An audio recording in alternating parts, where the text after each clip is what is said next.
time to shine. Welcome everyone to Meetup Live. I'm Nina Baltiera. I'm the Senior Customer Success Manager at Meetup, and I also happen to be an organizer. So today I'm joined by some fellow Meetup organizers who have seen success in building a leadership team firsthand. You'll hear how organizers Daniel Seixas, Deborah Paiva, and Sarah Andrews have distributed responsibilities involved with managing their groups. And so then they'll help you to discover how to identify the areas where you might need assistance, how to ask your members for support, and how to delegate tasks needed for your group to thrive. Before we jump into the conversation, just a few event guidelines. This event is recorded. There's access to it later, and you will not appear in the video. If you're here as a participant, don't worry. We cannot see your bedhead. You're fine. Your video is not on. You have been muted, so don't worry also about your dogs barking in the background, as much as I would love to meet them. And if you have any questions, please submit them in the Q&A feature at the bottom of your screen. Same for closed captioning. That's available to you if you need it. Turn it on by clicking the live transcription option at the bottom of your screen, and then you can select your preference from there. Today, we are going to introduce our speakers, then we'll have a panel discussion, hopefully get you as much information as you could possibly need about forming a leadership team. But if you still have questions, we'll have about 15 minutes at the end for your questions in once again, the Q&A section down at the bottom of your screen. Okay, so let's jump in. I'll start by introducing our esteemed guests, and then we'll get right into the conversation. So first we have Daniel Seixas. He is an accomplished computer engineer specializing in research and development within European projects. With a strong background in computer engineering, Daniel has been involved in various innovative initiatives, contributing to the advancement of cutting-edge technologies. We also have Sarah Andrews. Sarah moved around the US quite a lot as a digital nomad and has always turned to Meetup to find instant community wherever she's landed. That's awesome. We love to hear that. While still embracing the digital work life at this point, she's happy to have called Asheville, North Carolina home for a couple of years now and has no plans to move on.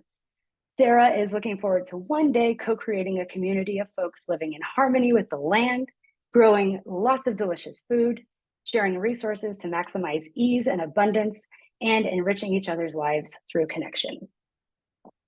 And finally, we have Deborah Paiva. She is a board-certified life coach, speaker, and author of the book, Heal Your Heartache: 5 Steps to Reclaim Your Life After a Breakup, Divorce, or Loss of a Partner.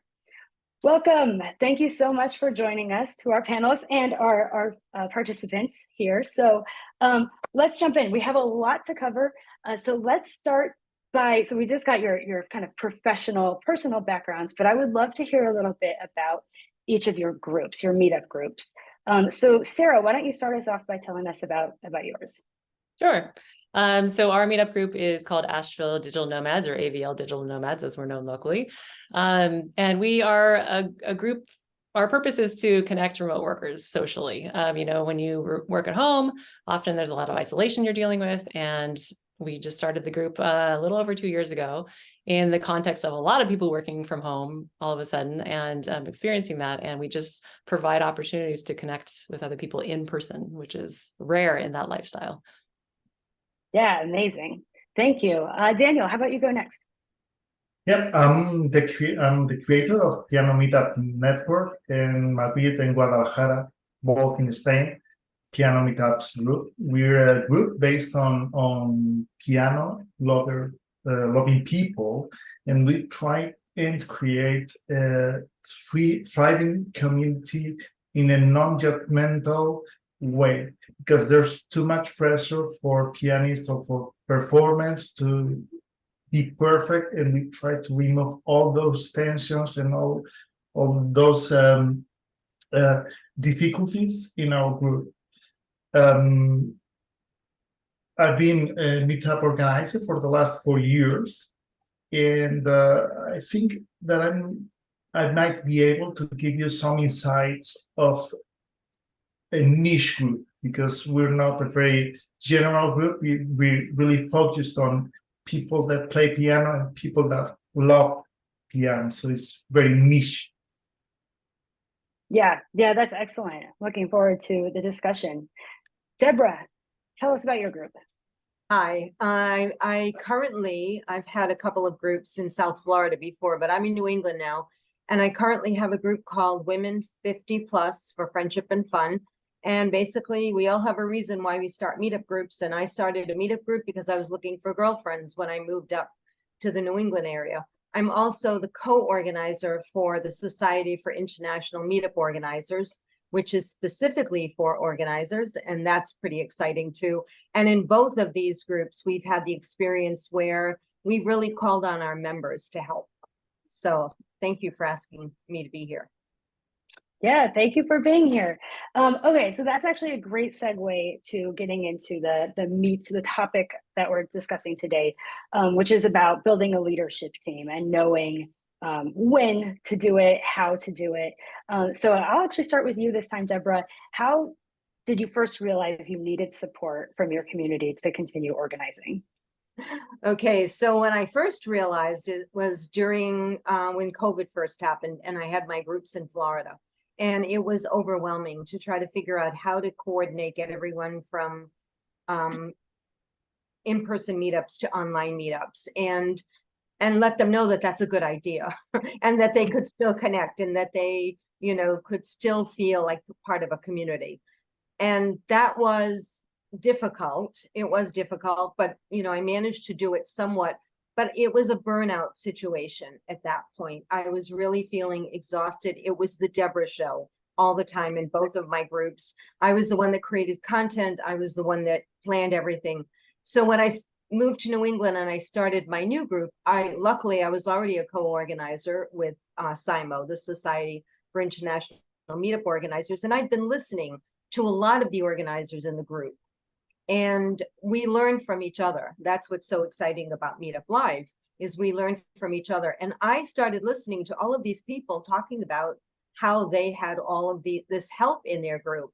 And I thought, okay, when I start this group, I'm going to do that right off the bat. And so I did. I decided that it wasn't going to be the Deborah show anymore. I wasn't going to burn out anymore. It was going to be fun. And that's why I started having a team, building a team. Yeah, that's a really good point. The Deborah show or the Nina show, it gets exhausting. You get sick of yourself sometimes, right? Yes. So it's really helpful to have other people kind of spread out the responsibility and take on that. I don't want to call it a burden, but you know what I mean, the weight of organizing. Daniel, how about you? How did you first realize that you needed help? Well, in my case, it was really organic. I didn't realize that I needed a team. I started organizing events, and at some point down the road, some people came up to me and offered their help. In a way it was additive to what I was doing. They didn't want to replace me. They didn't want to substitute me, but they offered helps in a way that allowed me to become a better organizer, to make my events or our events even better. So it was really organic. I didn't knew that I needed them until I had them. So it's not something I was looking for. It was something I stumbled upon, and I was thrilled to have those people helping me. Yeah, that's so lucky too, to have a group that would say like, hey, I would love to help in these ways. That makes it very easy. Because there are some people that think that they know better than you. And that's a risk, because there's always, if you organize a group, there are always people that come up to you and say, okay, this shouldn't be the way you do this or do that. But in my case, these people came up to me and say, okay, I want to help in this way or in this other way. And that ended up being my leadership team. Yeah, that's wonderful. All right, Sarah, you're up. How did you know that you needed help? Well, I'm hearing these other two. I'm thinking our situation's a little bit different. I actually am not the founder of the group, but I was there at the very first meetup, and I jumped in right away to help organize because I thought it was so great. So there have been, I guess, different stages at which we've grown our leadership team. So, I mean, even that, right away, like I was an addition to the leadership team and I've been there since the beginning. But then throughout the first year, we grow so quickly. We were at, I think a year in, we hit 500 members, which doesn't sound that crazy. But then now we're at 1,800 members just over 2 years in. So we've had a really crazy growth trajectory. And I think there have just been certain points at which we realize, okay, we want to do more. We can only do so much. And I would say the current, like, kind of, now we have so many more organizers than we had at the beginning of the year. And I think around the end of last year, a little over a year into the meetup, into the group's history, we just started, like, there were 3 or 4 of us, like, doing all of the things and wanting to do more and just feeling burned out, so we had gotten to a point where, like, okay, something needs to change. We know that the rate of this growth, we're going to have to do more, but we can only do so much. And so I can talk about, what that's looked like later. Yeah, that sounds good. That's really interesting. I love that we have kind of from the ground up and then somebody who joined, after it was created. And also congratulations on the growth. That is very impressive in a very short amount of time. Okay, so kind of on a related note, and what you were kind of hinting at, Sarah, how did you learn that forming a leadership team was an option? Like, how did that even kind of present itself to you, like on Meetup? So for example, so I'm the organizer of a run club, and I have a co-organizer, but then I also have a group of event hosts who make sure to be there at each of our runs. We have 4 every week, which is a lot for one organizer to show up to. And, like, I don't run 4 days a week. That's too much. So for me, having an event host there to be able to, like, greet everyone and go over the route and all of that is basically how I've structured my leadership team. So can each of you talk a little bit about how you learned what the options were on Meetup to structure your leadership team, and then how you decided to go about doing that? Let's start with you this time, Sarah. Okay. I can honestly say that I don't think I really understood the different roles until we came into the situation of adding a bunch of new people. I was like, oh, how do we add them in? And what does that look like? And you go into the leadership team page and you're like, oh, there are all these different roles. So that's it sort of just happened as we needed it. But I will say it's interesting to hear how you use it, because we actually, aside from the 3 core organizers that have been, with it for a long time, all of these new people we've added in, we just had to make them all event organizers. And they're actually hosting their own events, though. We usually help out, like, in the beginning, like one of us will be there to sort of get them started. But after they're going, like, they're owning it, but they're still just event organizers in the app. That's how we've done it.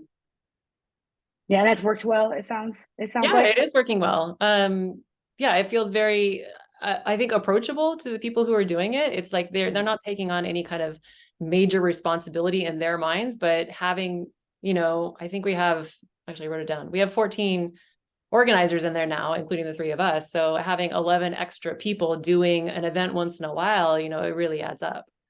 So yeah, and that's great for backup. For if anybody can't make it for some reason, there's always someone to kind of pick up the slack. Deborah, how do you structure your team? How did you know, or how did you decide to use the options available on Meetup? I actually only wanted event organizers at this stage. I figured if someone wants to be a co-organizer, they'll step up. At some point, I'll be able to feel that will be more organic, similar to the way that it happened with Daniel's group. At this stage, I actually was looking for event organizers because I have a women's group, and some of those women, it's a private group. And so the questions I asked when they came in are, what kind of events are you looking for? And they're all over the map. This is New England, and these ladies really want to do things. And so anything from art festivals, music festivals, lunches, coffee, kayaking, archery. I mean, things, not all of those things are things that I want to do. And I have a life as well. And, love that I spend time with. So I knew that if I wanted to give these women what they wanted, it couldn't all come from me. And I wasn't going to want to do every event like that. And I also had a vision for my group that I saw lots of events all the time happening. And I didn't have to be at them. I could just oversee them and maybe edit the events and put pretty pictures and maybe watch the event chat. and that was it. And that's what's been happening. And so it's lovely. It's really lovely. That's great. That is fantastic. Daniel, how about you? Well, in my case, the roles in the platform, because of my background, were pretty clear from the beginning, even before that I even needed them. But my structure is very simple. There are three of us in what we call the board.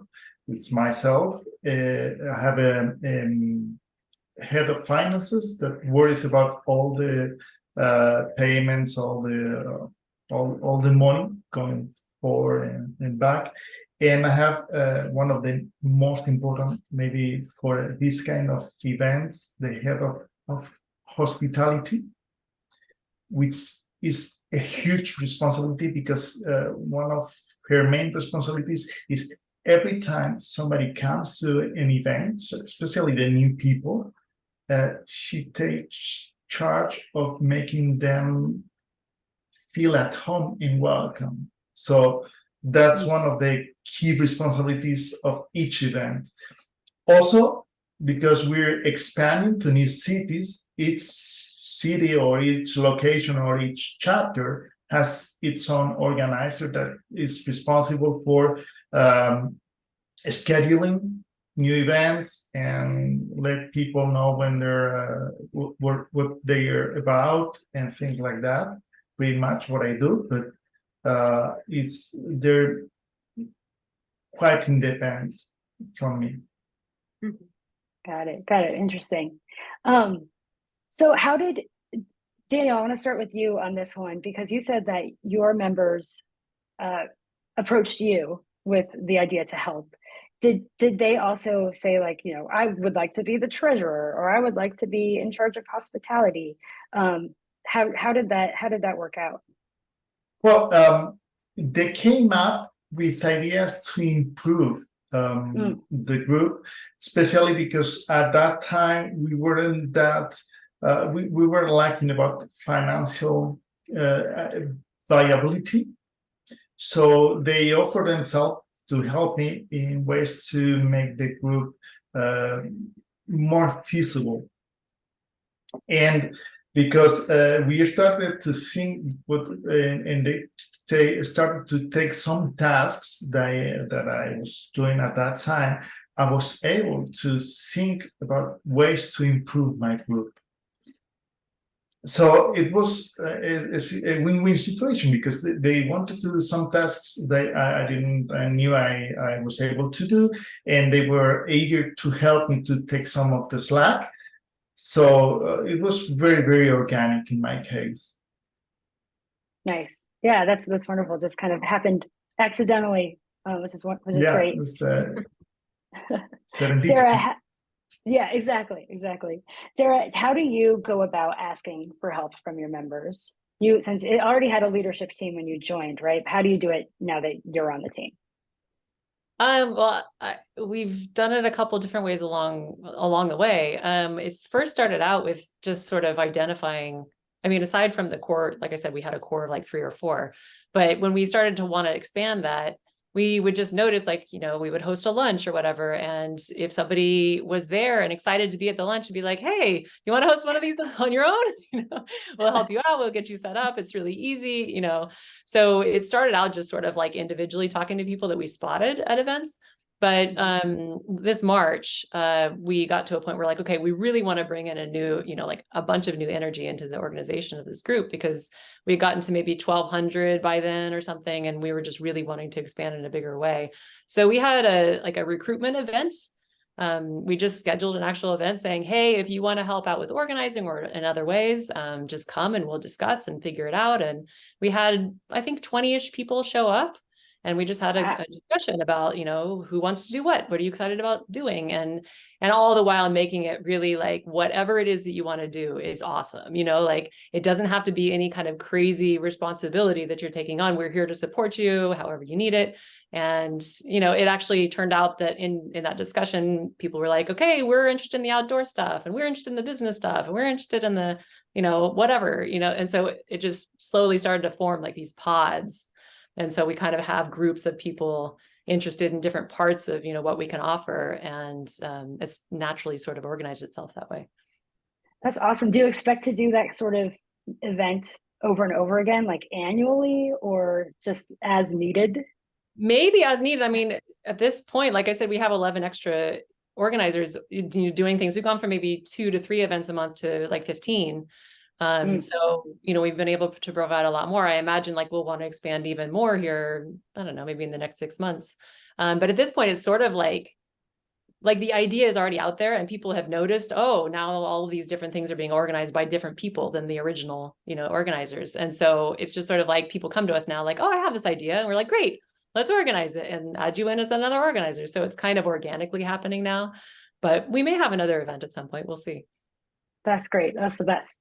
Deborah, how about you? How did you first go about asking for help from members? How has that evolved, if it has? This is my favorite question, actually, because I was so determined that I was going to have event organizers in my group, that I visualized all these different events happening that I certainly was not going to be able to do myself. So my group is an in-person group, but I do online meet and greets just for maybe some of the women that might be a little shy and might want to get to know me and some other members. So what I did is I did a call to leadership online, and I specifically called it, I'm looking for leaders to join me. I need event organizers. And I told them my vision, and I sent out this email as well as setting up at least 4 or 5 different times for those events. And that's how I found my team. The women came on, the members came on, we talked about what they were looking for, what kind of events they would like to do, how comfortable they were with the app or posting events. I explained that I would edit everything and help them with photos and do all of that. And to be honest with you, I might have helped 1 woman out of 7, and the rest of them just took the ball and ran with it. So it was really exciting to actually see events happening and my phone going off and a new event is popping in, and I had nothing to do with it. And all I had to do was go in and make sure that I kind of branded it to look like the rest of them. Yeah, I love that. I do that too. When I see a new one pop up, I'm like, oh, there's a typo, and I'll go in and fix it. But that's it. That's it. Yeah, it's fun. It's fun. One of the things I do, I hold an annual meeting in which I tell all the members what I want to do next year, what are the new challenges, or what the new kind of events that I want to do, things like that.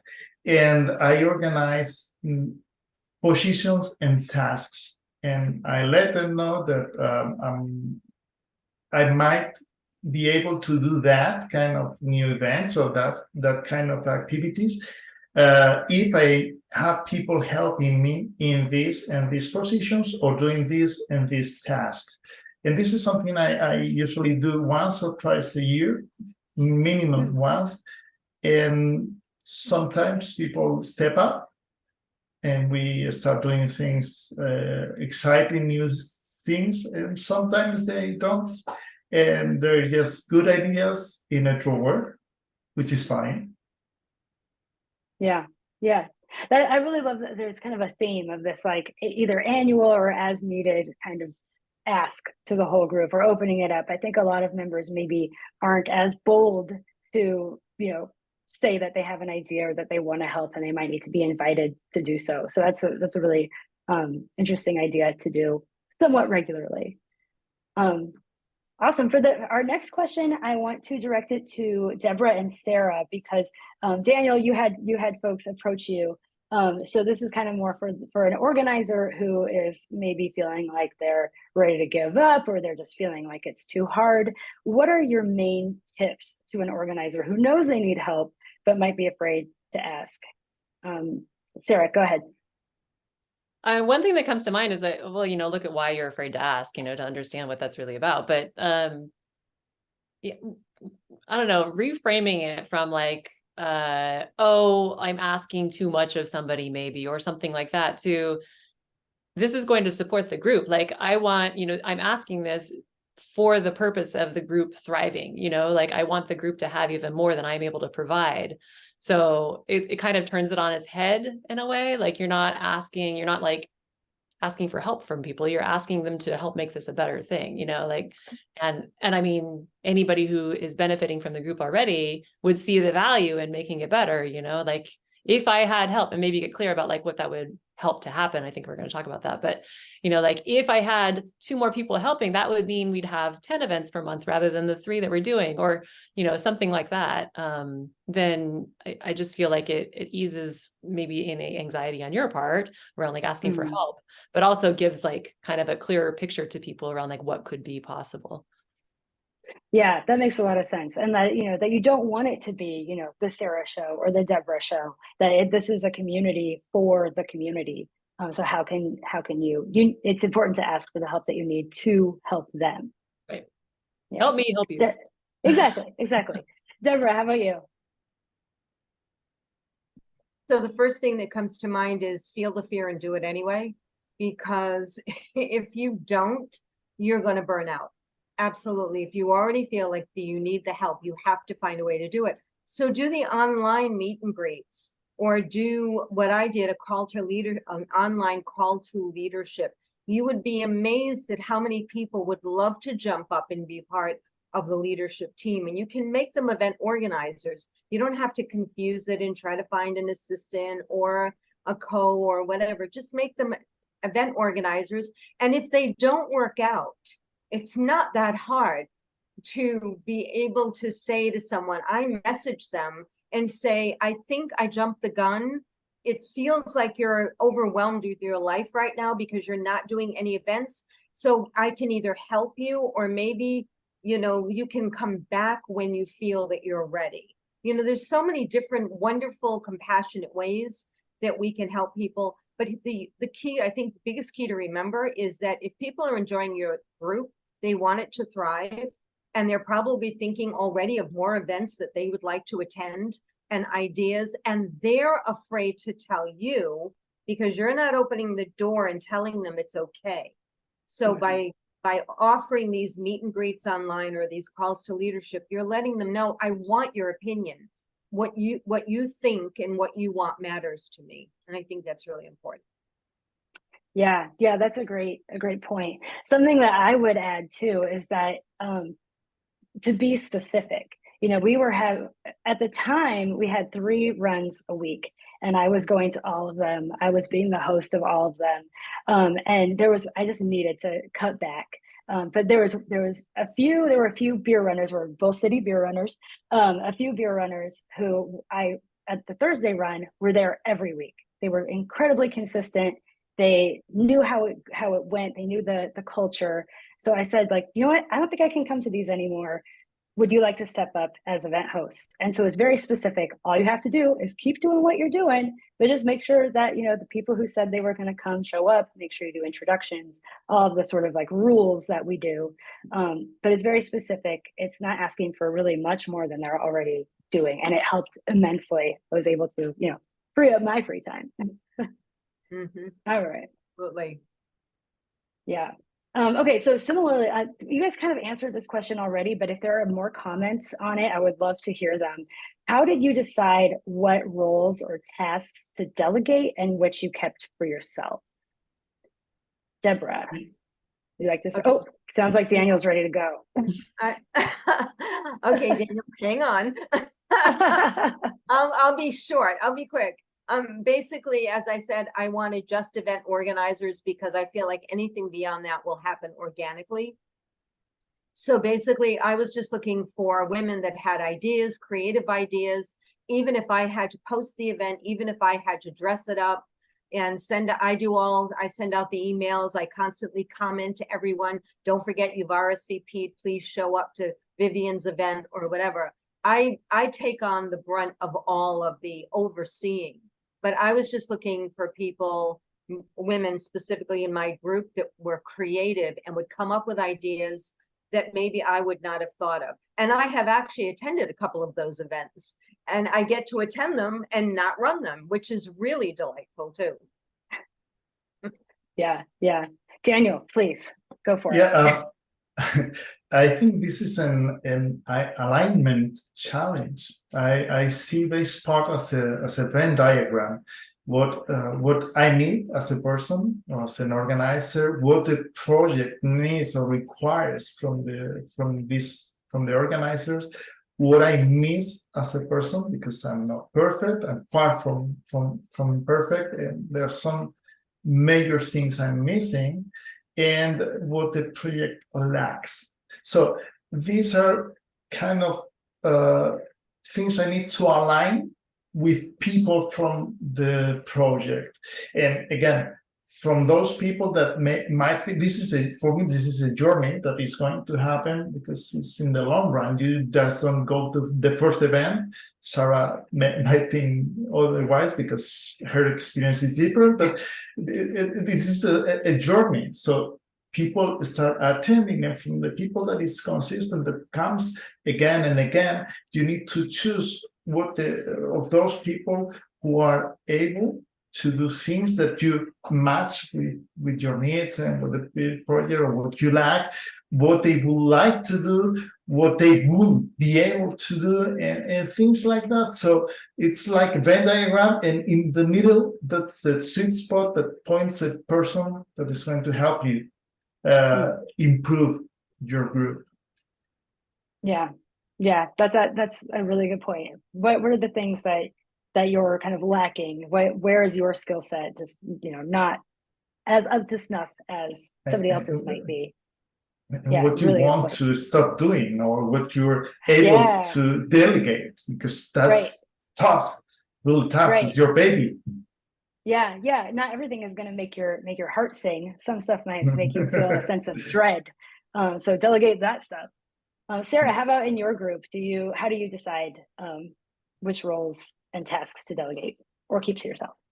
I will say, I mean, on my part, I want to be honest about how I originally was approaching this. Like I was like, okay, we need to document like what they're responsible for, like what this is going to look like, a whole process for bringing them on board. Like I was all about like being very clear and having like this sort of, I don't know, not lengthy, but like a multi-step process to like, make sure that we can trust them.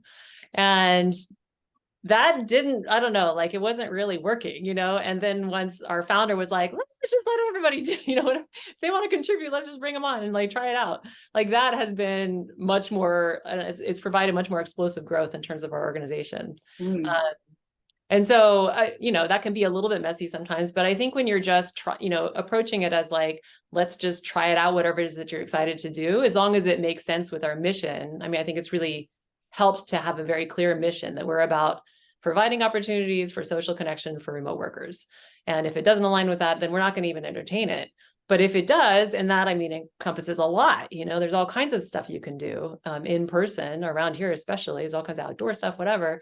And you're willing to try it out and host a group and tell us what you want that to look like, and, and show up for it, then we'll let you do it. I mean, I will say we probably, if you're brand new, if you've just come to an event and we've never seen your face before, we're not going to let you go ahead and organize one like on your own, at least. I mean, if we have a good feeling about you, maybe we'll go ahead and do it, but we're definitely going to be there. But generally it's the people who have come several times and then they're excited to, contribute. So for the events, which is the time, I don't know, it's very time consuming and it's core to our purpose. We're very kind of loose about that at this point, but the stuff that we still, don't delegate out is like, we're establishing ourselves as a nonprofit right now. I'm very involved with that. And like, we have a particular person who came forth to help us with the website. So we know he has the skills to do that. And so we put him in that spot. And like another woman who's come forth and she's going to help us with sponsorship and she has skills in that area. So like, other than the events, which are very loose, then it's like, okay, if you have certain skills and there's a need for it, then we'll put you in that role. But the very core stuff like incorporation, that's still handled by the core long-term organizers. Yeah, that makes sense. So I'm hearing a lot of skill and interest. It's pretty loose and it's actually worked out really, really well for you. Have you ever had any issues with people being unreliable? Not so far, thankfully, and that's taught me a lot in terms of somebody who, tended to like hold on a little more tightly. It's been like, it's been nice. I mean, and like I said, the first event or two, usually one of the core organizers is there just in case, but we really haven't had any problems, which is nice. That's awesome. And then Deborah, I'm curious, do you have any criteria to determine folks to join your leadership team? excitement, willingness, and time, basically. And like Sarah, I thought that it's at one point I could have been overthinking it, and what are how many more criteria do I need, and what kind of responsibilities do I have to set up? And I will tell you, because of the meetup group that I'm in, the Society for International Meetup Organizers, we're all over the map on that. Everyone has tried different ways to structure leadership teams. I think in my group, because I met these women, these are New England women, very strong women, and all 50 plus. My assumption was, if you're at this stage of your life, you're not going to take on responsibility that you're not ready for.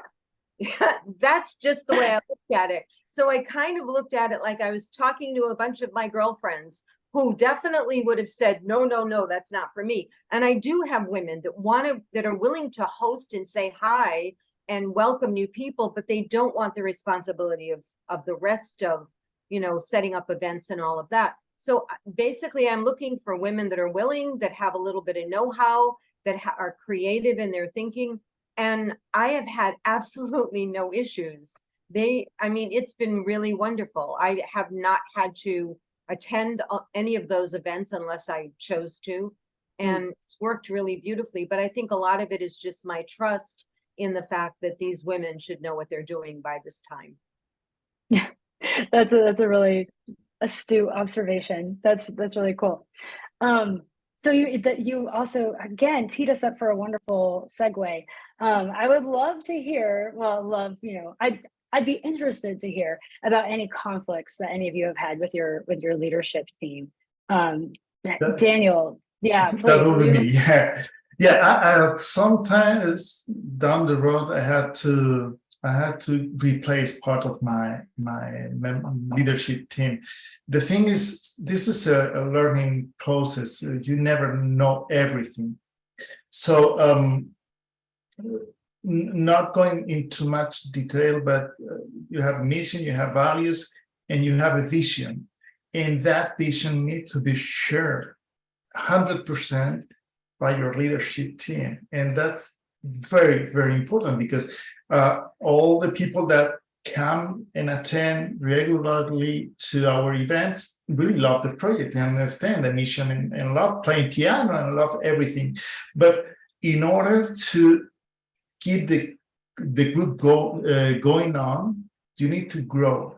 You need to do different things. And one of the former leadership team member wasn't that excited about the growing part. He felt that a very cohesive small group was more interesting than a not so cohesive but bigger group. That eventually became a problem, because that vision, that non-shared vision was ended up being an issue. So he, at some point on the road, stepped down from leadership and from the project altogether. It was really sad for me, because I really love him, because his sister was part also from the leadership team. She backed up his brother, which is obviously the thing to do. But lesson learned, which is the good point, always have backup. So it took me a while, but I ended up being able to create a different leadership group and help me. I always remember them with a lot of fondness, because they enabled me to create what Piano Meetup is today. But being able to embrace not only what you do and what your values, but your vision, long-term vision, is mandatory for your leadership team. If they don't embrace that, they can help, they can be organized, so they can help you a lot. But for me, they don't, I'm sorry to say it's like that, but they don't belong in the leadership team. Okay, co-organizers, co-host, wherever, but not on leadership team. They need to embrace the three parts. Yeah, Yeah, thank you for sharing that. Yeah, and I think that's it really echoes what Sarah was saying too about, very succinct mission, and every event needs to be, aligned with that mission. Every leadership team member should be aligned with the mission. It keeps also just things, it gives clarity to your group.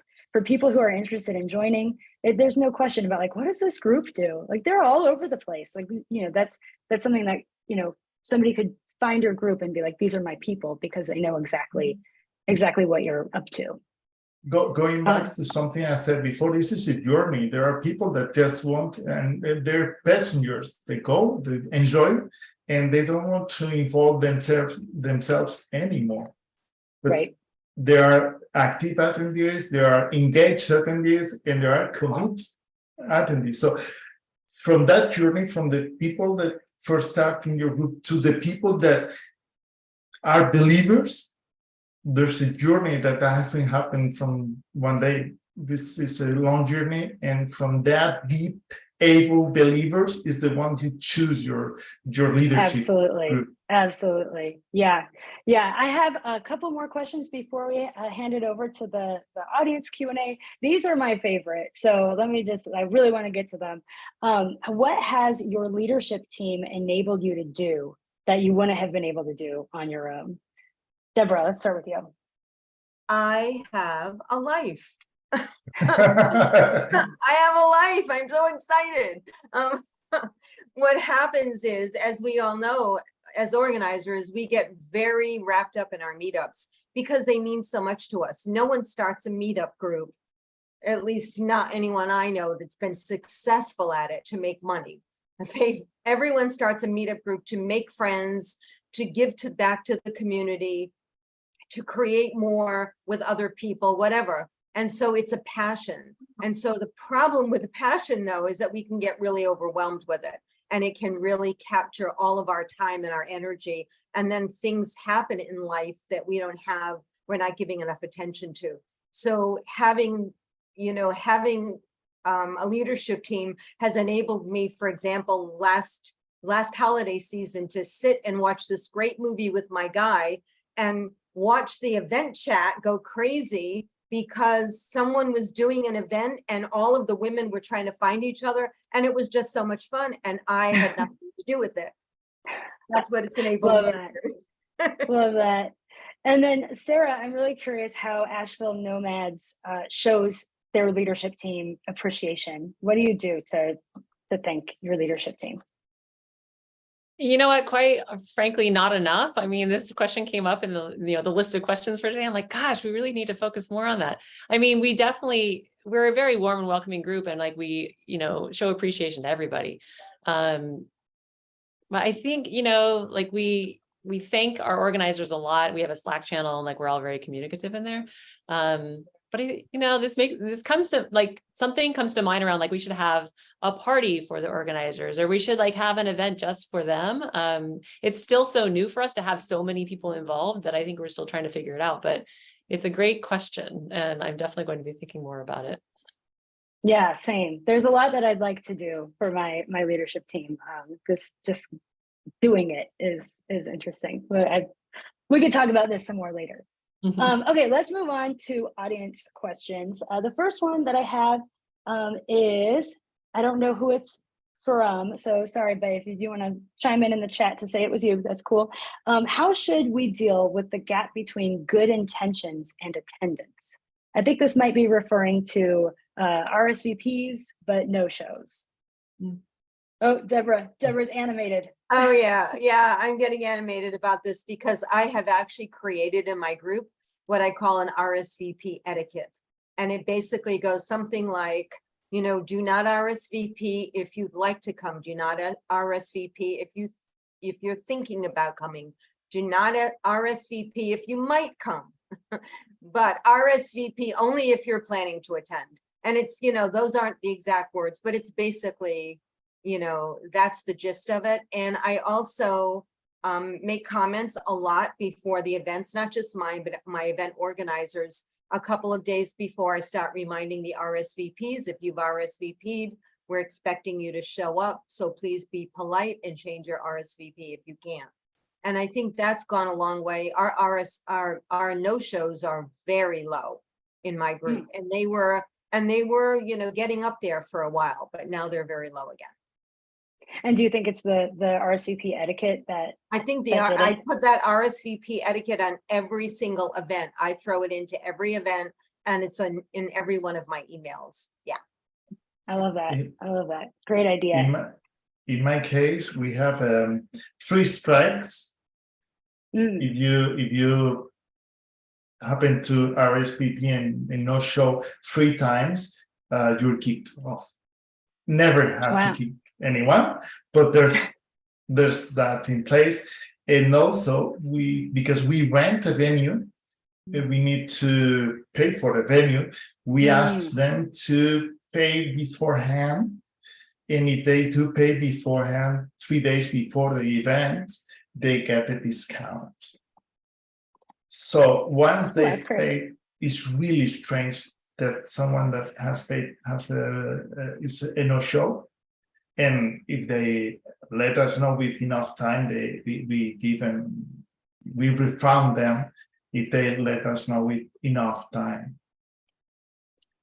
Got it. That makes a lot of sense. My group is kind of more, open. We don't have capacity issues, so I don't care as much about it. But yeah, when you pay for a venue, you book a venue, you pay for a venue, you have capacity issues. RSVPs are a really big deal, and people should take them seriously. Yeah. So a similar question that I really like to talk about is, how do you set up rules for your group besides the RSVP etiquette? Do you guys have rules or a code of conduct maybe for your members or leadership?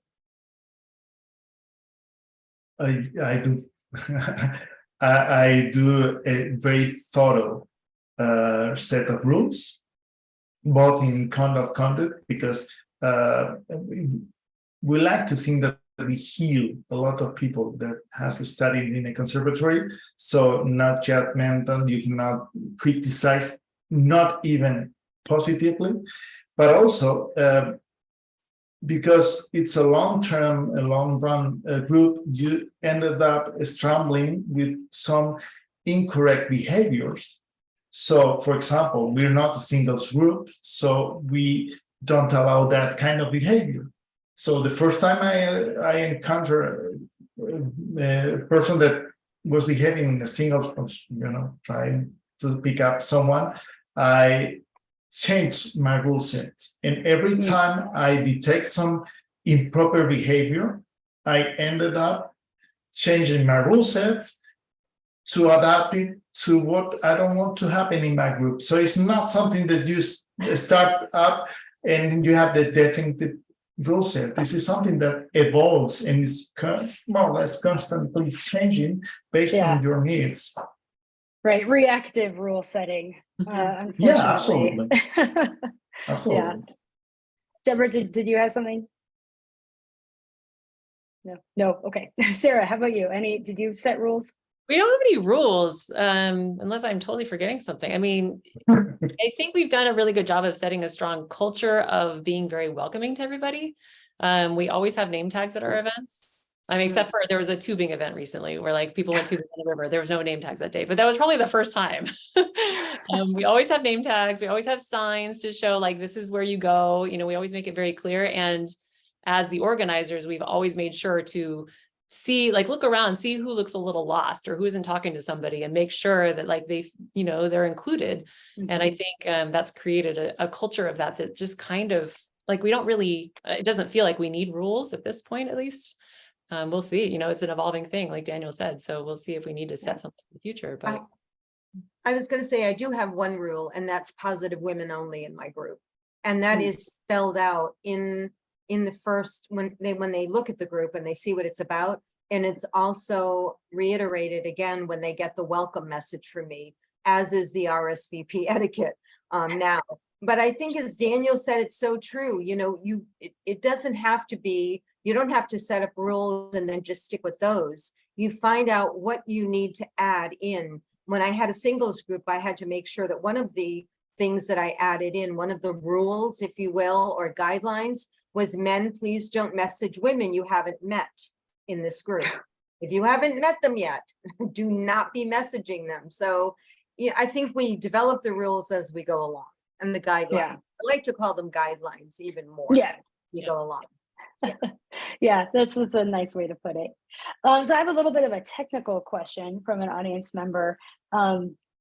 Looks like Dominique asked if an assistant or a helper, someone maybe on the leadership team, maybe an event host, can they ever replace a group organizer without the organizer agreeing to it? No, to my knowledge. Okay, so there is a page on Meetup that everyone should look at. It's the leadership team page, and it will spell out exactly what kinds of authority you're giving each member when you make, for example, I'm a co-organizer for my other group, and I have a lot of leeway. I could do things in that group that the organizer might not be happy about. So you don't make a co-organizer unless you know that person really well and you trust them explicitly. It's the same thing. So I would recommend that every organizer look at that leadership page and know what kinds of authority you're giving to people when you give them a title. Because some people can some of those titles can just message anyone in the group. They can knock people out of the group. There are some guidelines that you really need to understand. Yeah, it's a great plug. Mm-hmm. Yeah, thank you. Awesome. Okay, so this one maybe will help with some active tips for organizers. Erica asked, so Erica took over a meetup in 2020 that used to meet in person, then they went online, and now that people are starting to kind of come back out of the woodwork and meet again in person, she's having trouble re-engaging her membership and really kind of reigniting the group on her own. What tips do you have for Erica to kind of reactivate the interest in the community and the events happening?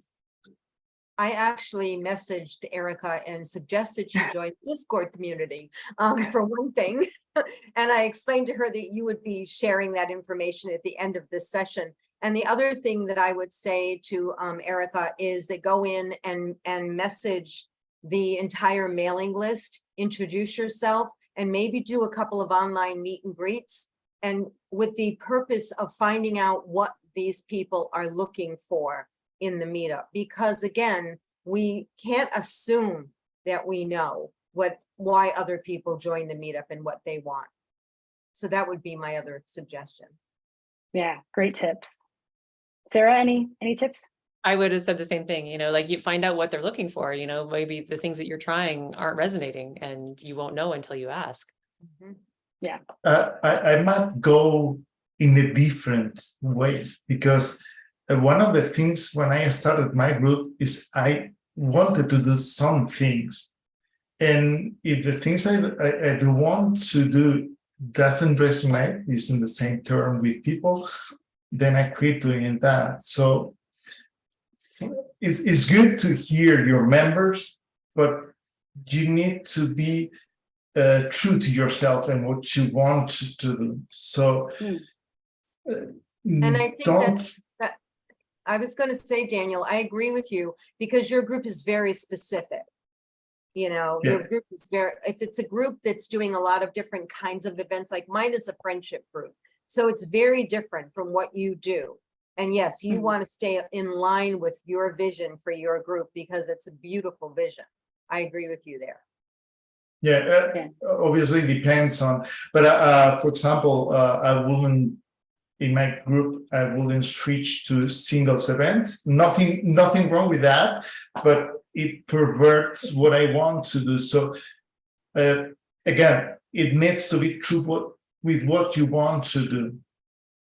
If that's true, in your case, Deborah, all your events, which are crazy all over the place, are awesome. So that's good. If that goes with you, perfect. But again, this needs to be true with what you want your group to be about. I would add too that it's really helpful to be consistent. like if you have an event, maybe, one every Tuesday, have the same event. Or if that's too much, do it monthly, a monthly event that's always the same. And even if no one RSVPs, still have it, do it yourself, because that consistency will eventually kind of snowball and people are going to start coming. It's going to be a small group for a long time, but eventually it's going to kind of build up. Maybe not a long time. I mean, Sarah's group was really fast growing. So but when people see that there's always an event coming up and they can have expectations around what it is, they're more likely to try it out and then try it out again and again and again. And then they can branch out to more events. Okay, we have time for maybe one more audience question. So this one's really interesting. It's from Eileen. When you have multiple event hosts, how do you handle scheduling events for the same day? Has that ever happened? Either at the same day, same time? What are some pitfalls or best practices that you should watch out for or be mindful of? I'll say we have a lot of events being scheduled all the time that I have no part in, and it is a little bit of the Wild West in terms of the calendar, which we have, 1847 members. So it's fine, even if we do have, simultaneous events, it's okay. But if you do have a smaller group and you're concerned about there being conflict there, having a shared calendar, it could be something as simple as that everybody has access to, and, check the calendar before you schedule an event, or, communicate in some simpler way, just to make sure that they don't overlap before it's scheduled. Yeah. But yeah. if you have a large enough group, maybe it's fine. Yeah. Maybe, don't overthink it. Or give people options, perhaps. Who knows? Try different things. Yeah. Well, that brings us to the end of our hour. Thank you so much, everyone, for joining us today, especially our panelists, Daniel, Sarah, and Deborah. Thank you so much for your time and your insights. Keep up the great work in your groups. I'd like to share one more slide before we go. And before I do that, also, Emily is adding links to Deborah, Daniel, and Sarah's Instagram accounts, groups. So if you're in the area, please join them. And then I'll share this last slide. Deborah graciously plugged the Discord community for Meetup organizers, where you'll meet fellow organizers around the world, get advice from mentors, and the mentors are like real life organizers with years of experience managing groups on Meetup. You can hear about updates related to Meetup features. So if you're interested in joining, go ahead and scan that QR code on the screen. There's also a link in the chat. And as a reminder, you can view a recap of this event in a few days on our Community Matters blog at meetup.com/blog. And that'll do it for this excellent discussion. Thanks again, everyone, for joining us. Have a great day. Thank you, Nina. Thank you. Thank you. Thank you.